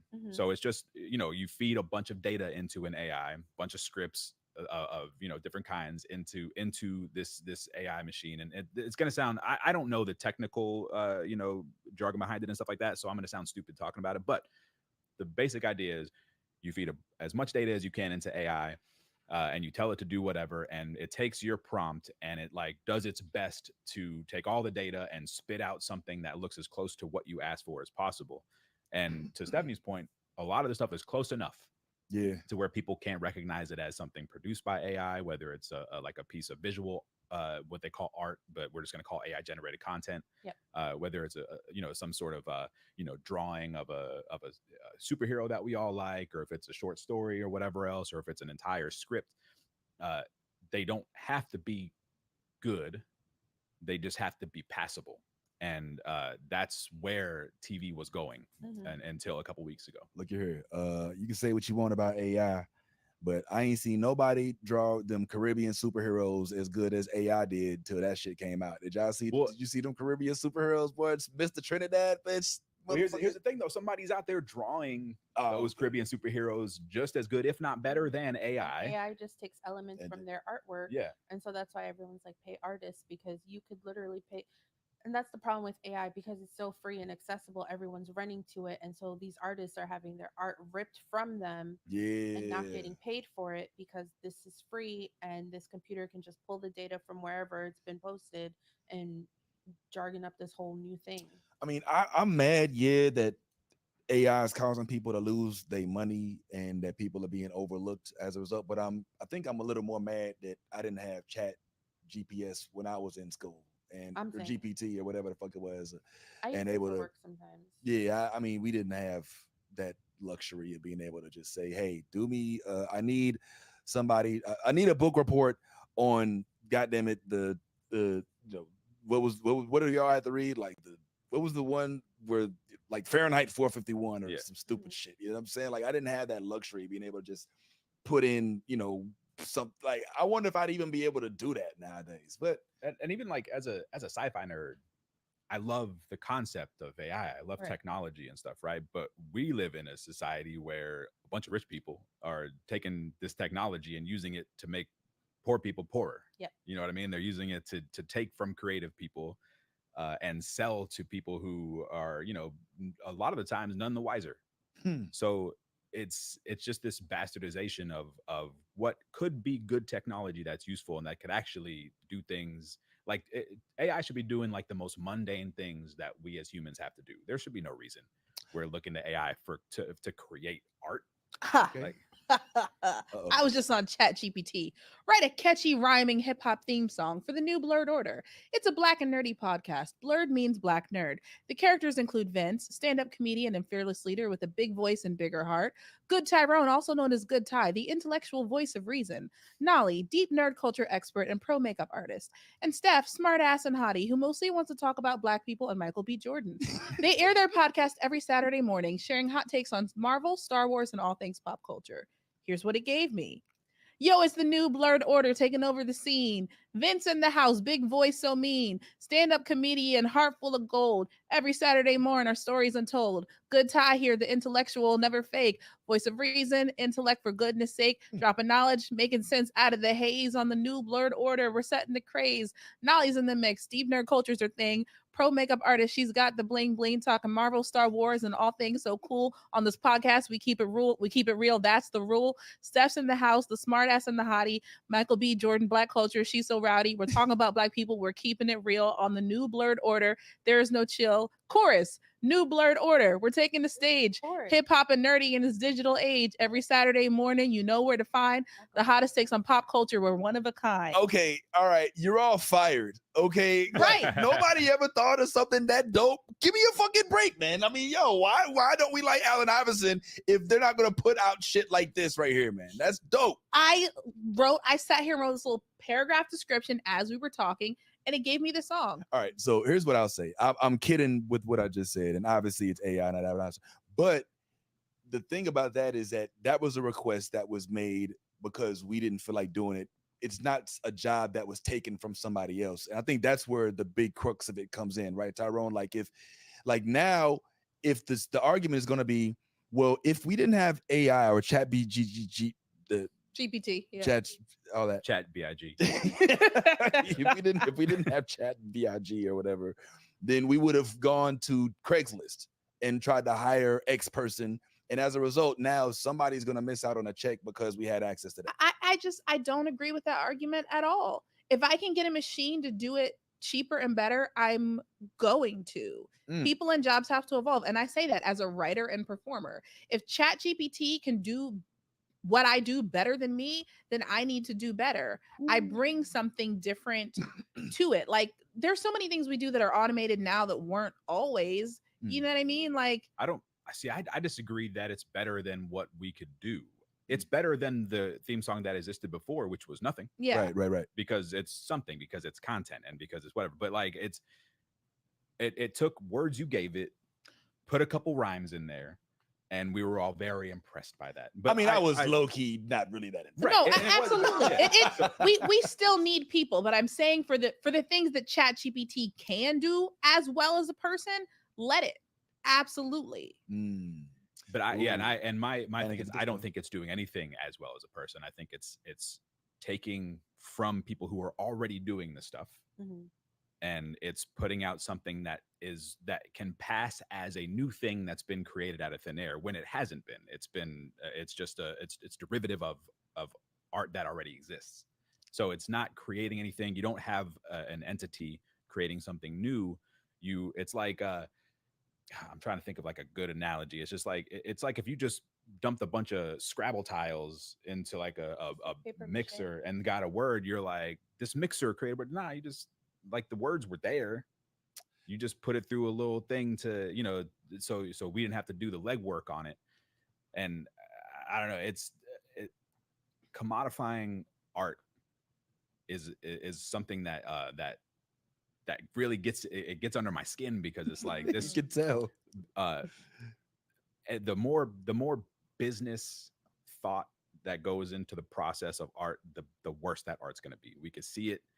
We have so many examples of it. We can barely sit. I couldn't even get through Ahsoka because and I'm not saying that AI wrote Ahsoka, but like our standard for what we consider things that we should be watching and things that we should be listening to has dropped to such a ridiculously low level that we're just kind of we're all just now slaves to this content stuff. Like it's like, here's your content, eat it up.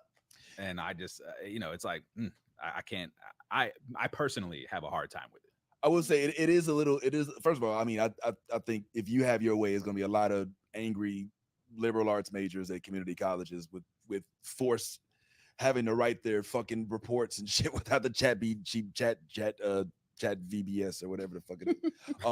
But I honestly I see your point, and I'm a little nervous about the day I go download a song from like Lil Gent, some young Lil, as Joe Buttons would say, young Lil. Yeah, and it's all just chat GPA, you know what I'm saying? And I'm scared for that day, because would you really be able to tell the difference between, like Young Thug and somebody who duplicates? Oh, 100% not. There's a lot of modern day rappers are not as good as AI. I will stand behind it. I will die on the hill.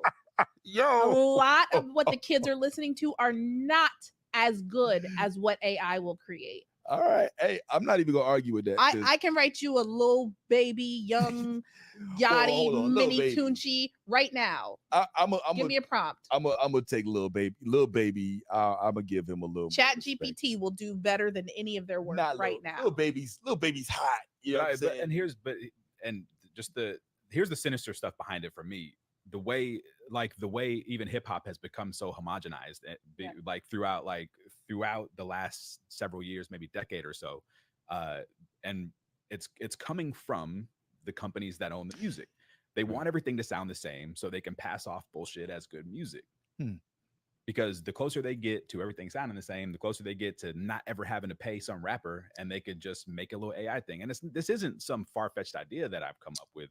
Like there are AI avatars and stuff that Meta has put out that are being used in modeling and stuff like that are nearly indistinguishable from humans, that save the companies so much money because they don't have to pay an actual human who needs things like food and shelter. Yeah, you know what I mean? So it's you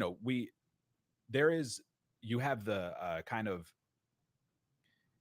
you have the existential argument, and then you have the practical argument of it's easier to create stuff because we have this tool. And it's like, yeah, that's true, but are we creating good stuff?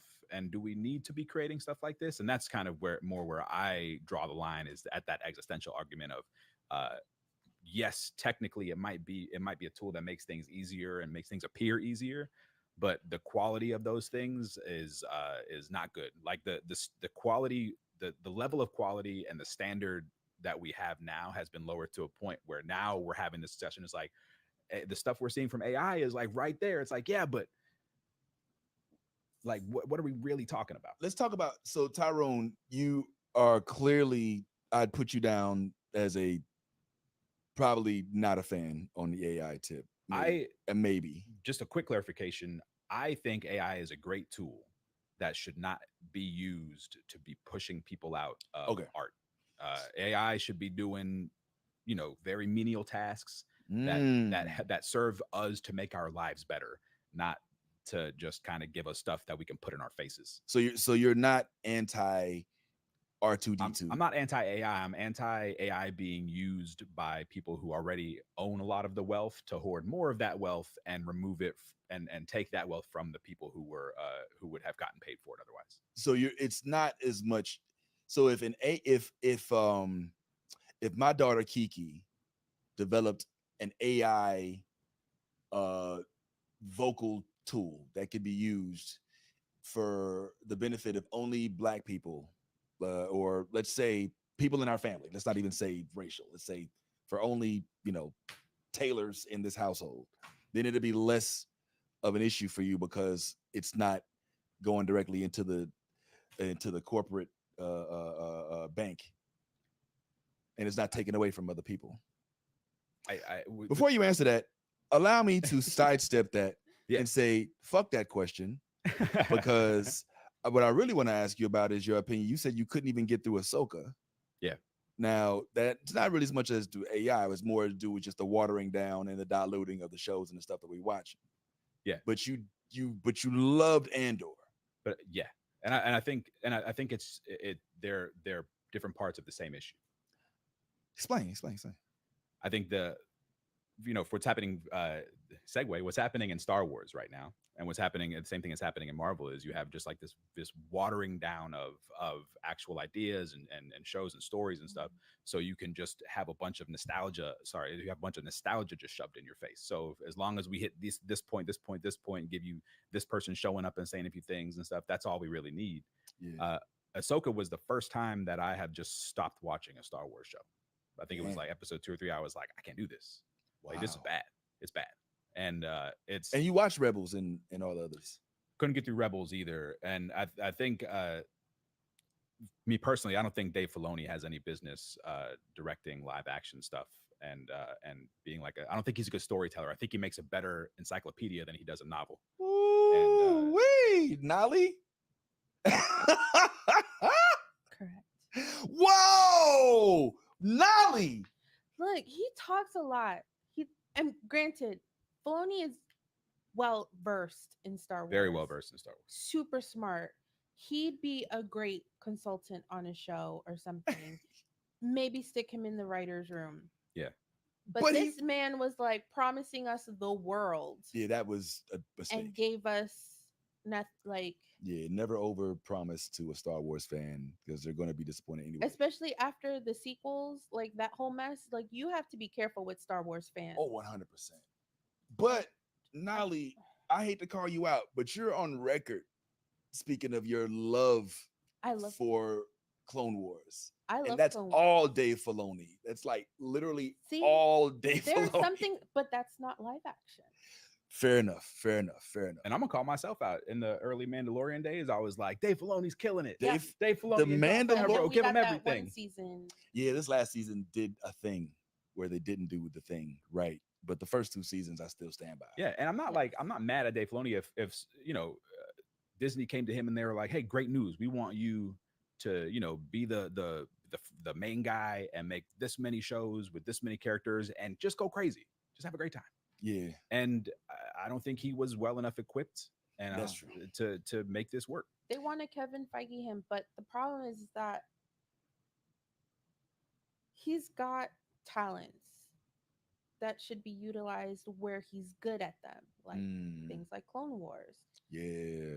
I definitely feel he's just more of the consultant / maybe like an executive producer of sorts. But I think that he's George Lucas's apprentice. I think George Lucas wants him to be his Luke Skywalker to him being Obi-Wan. And I think that pressure coupled with the Disney model, which, as Tyrone said, and I'm agreeing 100%, it's almost like they're like, look, put these characters on the screen, have them say a few words, have a few folks that they love from the olden days show up at some point in time, and they'll be fine. And that's literally what this whole entire series was, fan service. And I hate that, because I looked so forward to this fucking show. You know what I'm saying? Yep. Like I was so ready for Ezra. I don't know what the fuck happened with Zeb. He was he's on IMDb. Why isn't Zeb and Garrett on the fucking show? That's a whole other subject. But I was looking so forward to the show specifically because the way it was advertised in 2 episodes of The Mandalorian, where those were badass episodes. Freaking Morgan Elba, that fucking fight with Ahsoka in the woods and all that mist, that shit was badass as fuck. Like, I'm sorry, but that shit was dope as shit. And that got me geeked up for this show because I was thinking I was going to see more of that. But somehow it went backwards. You know what I'm saying? I was happy to see Sabine. Happy as fuck to see Sabine. But it didn't line up with the storyline that they already gave us from Rebels. Like, she was an illiterate, like, damn near maybe Jedi. Now you're going to make her into a Jedi, but she's already Mandalorian. And you know what I'm saying? It's like a whole other thing. So I agree wholeheartedly. Like, damn, it was not given the respect. And somehow, Tyrone, from Netflix to Disney, there's just a drop off. I didn't have with the exception of Iron Fist, we didn't have these problems with like Luke Cage. All right, like that, and with Daredevil. I agree wholeheartedly. There was not enough Winston Duke, and as a deep Star Wars fan, I really think there should have been more Winston Duke. Yeah. Winston Duke was in Star Wars, wasn't he? He was the Rancor in Boba Fett world on. I wanted more of that character because his arc is incredibly important to this world, and we should have explored it. I love the should have new explored Blerd that order. arc. You should too.